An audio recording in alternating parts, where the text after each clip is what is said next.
मुझे गुरुकुल में अभी जा करके अरे पढ़ना बहुत जरूरी है।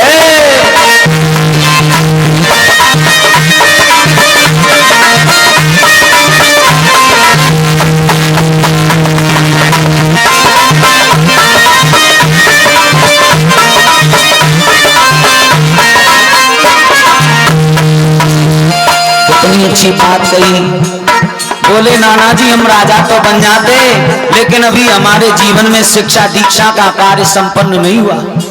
आज अगर कोई कहे कि भैया तुम प्रधानी लड़ लो, तो कोई ये कहता है कि हम पढ़े लिखे नहीं है। जो कम पढ़े लिखे होंगे वो ज्यादातर नेता ही और मिलेंगे। ये बात तो नाना जी मेरा चलाई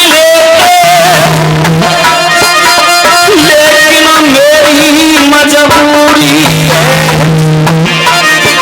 मुझे गुरुकुल में अभी जा करके अरे पढ़ना बहुत जरूरी है।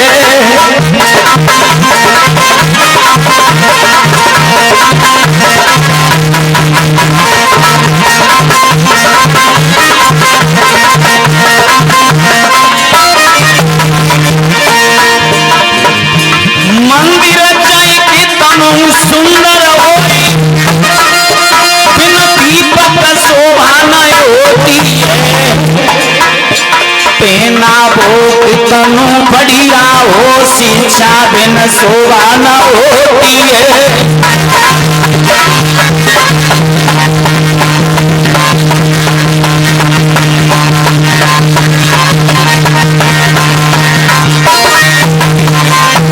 आज मेरे भैया श्याम ने बड़ा सुंदर जवाब दिया, नाना जी अभी हमारे जीवन में शिक्षा दीक्षा का कार्य संपन्न नहीं हुआ। आप ही यहाँ के राजा बन जाओ। समझाया बुझाया है, कुल गुरु गर्गाचार्य जी को बुलाया और महाराज उग्रसेन का राज्याभिषेक दोबारा से करा दिया।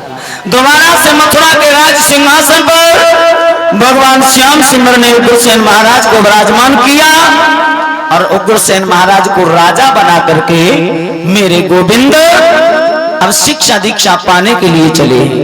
मथुरा से जा रहे हैं उज्जैन नगरी में गुरु सांदीपन के आश्रम में, लेकिन बीच मार्ग में इन्होंने एक दृश्य देखा। क्या देखा है? एक सुदामा नाम के ब्राह्मण हैं, वो भी गुरुकुल में ही अध्ययनरत हैं। सुदामा नाम के जो ब्राह्मण हैं उनके पैर में कांटा चुभा हुआ था।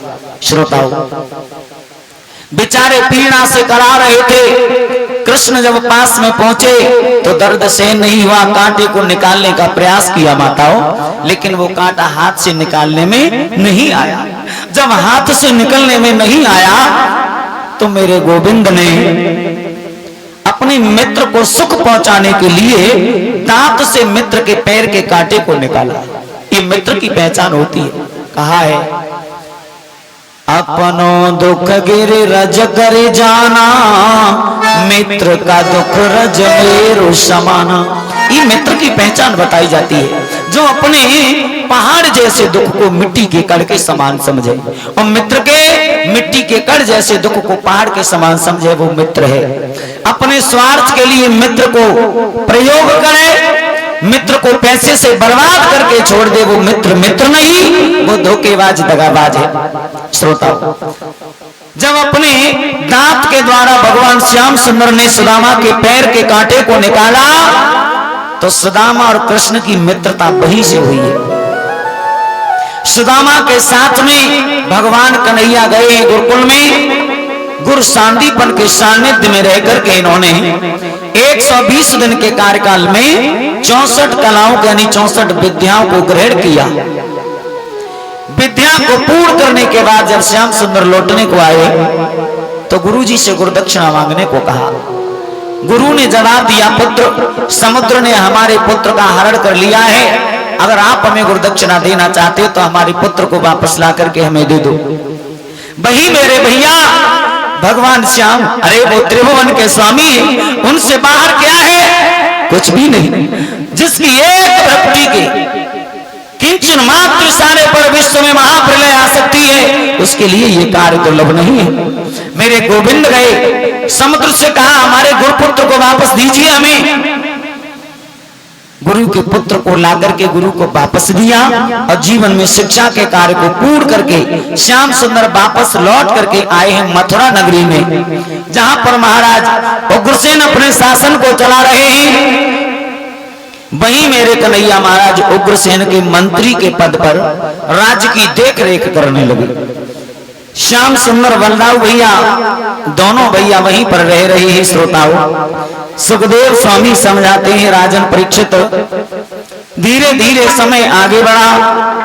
एक बार की बात है, जब श्याम मथुरा में रह रहे तो रहते रहते काफी वक्त व्यतीत हो गया।